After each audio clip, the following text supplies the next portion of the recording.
Hello and welcome. This is Explain That, and that's how to change the language on Facebook Android. So let's get started.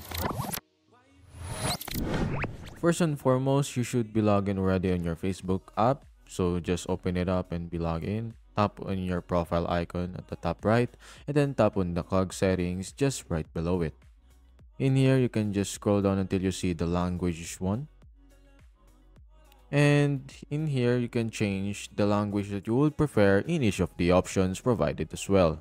Just tap on each of one of them and change it based to your preferences if you don't want the English default size of the Facebook.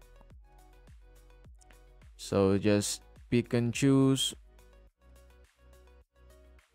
This might take a while since there's a lot of included languages by Facebook itself. So just change it for each one of them.